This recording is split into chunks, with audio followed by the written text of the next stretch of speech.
Assalamualaikum warahmatullahi wabarakatuh. Saya Berliana Febriani Muhdi dan teman saya Ayu Agustina akan menjelaskan tentang terapi gen menggunakan virus. Apa itu terapi gen?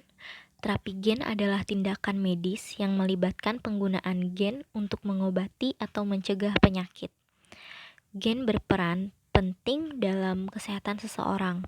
Oleh karena itu, penelitian terkait cara memodifikasi atau mengganti gen rusak dengan gen sehat untuk mengobati penyakit telah dilakukan selama bertahun-tahun. Sejak Agustus 2017, Badan Pengawas Obat dan Makanan Amerika Serikat (FDA) telah menyetujui 3 jenis terapi gen yang dikembangkan dari penelitian. 2 di antara terapi gen tersebut melibatkan penggunaan sel dalam tubuh untuk menghancurkan sel kanker. Sementara jenis terapi gen ketiga bertujuan mengobati penyakit yang disebabkan oleh mutasi gen tertentu.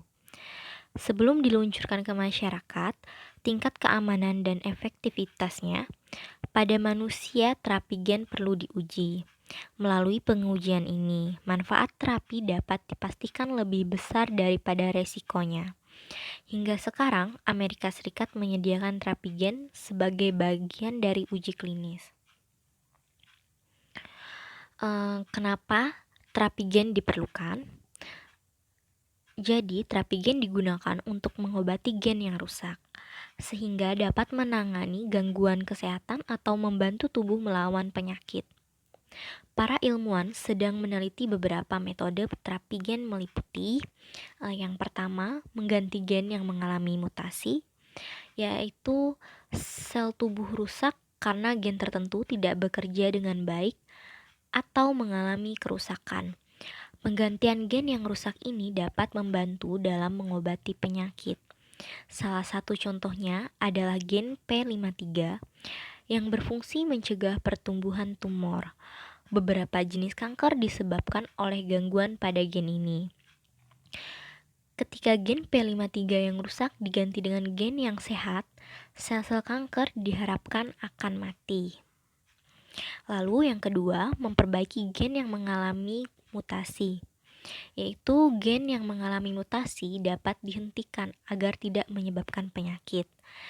Gen yang sehat bisa diatur untuk bekerja sehingga mampu mencegah terjadinya penyakit. Yang ketiga, membuat sistem imun mengenali yang sakit. Pada beberapa kasus, sistem kekebalan tubuh tidak menyerang sel-sel sakit. Pasalnya, sistem imun tidak menganggap sel sakit tersebut sebagai ancaman. Siapa yang membutuhkan terapi gen? Terapi gen diharapkan dapat menjadi pilihan pengobatan berbagai jenis penyakit, misalnya kanker, cystic fibrosis, penyakit jantung, diabetes, hemofilia, dan AIDS. Beberapa uji klinis terapi gen telah menunjukkan keberhasilan dalam mengobati beberapa jenis penyakit di samping.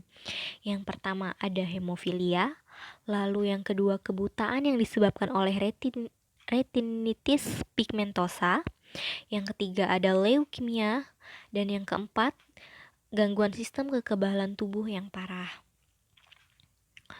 Apa saja persiapan untuk menjalani terapi gen? Karena terapi gen yang dilakukan saat ini merupakan bagian dari uji klinis penelitian, pasien akan diberi instruksi dan informasi terkait terapi gen yang bersangkutan. Pasien juga akan diminta untuk menandatangani formulir persetujuan prosedur. Uji klinis biasanya berlangsung selama 2 hingga 4 tahun dan terdiri dari beberapa tahap penelitian. Tim dokter akan memantau kondisi dan perkembangan kesehatan pasien dengan saksama. Bagaimana prosedur terapi gen dilakukan? Sampai sekarang, satu-satunya cara untuk mendapatkan terapi gen adalah berpartisipasi dalam uji klinis penelitian. Prosedurnya akan bervariasi dan tergantung pada jenis penyakit maupun tipe terapi gen yang dilakukan. Salah satu contoh prosedur terapi gen meliputi yaitu sampel darah atau sumsum tulang belakang pasien akan diambil, lalu di laboratorium sampel tersebut akan dikenalkan pada virus atau faktor sebagai perantaranya lain yang mengandung materi genetik tertentu. Ketika vektor sudah memasuki ke dalam sel, sel tersebut akan disuntikkan kembali ke jaringan tubuh atau pembuluh darah pasien. Lalu vektor tersebut sudah mengandung materi genetik yang diperlukan untuk terapi gen. Selain virus tersebut, vektor lain yang sedang diteliti untuk digunakan dalam terapi gen adalah sel punca dan lisosom. Apa saja komplikasi terapi gen? Terapi gen memiliki sederet risiko.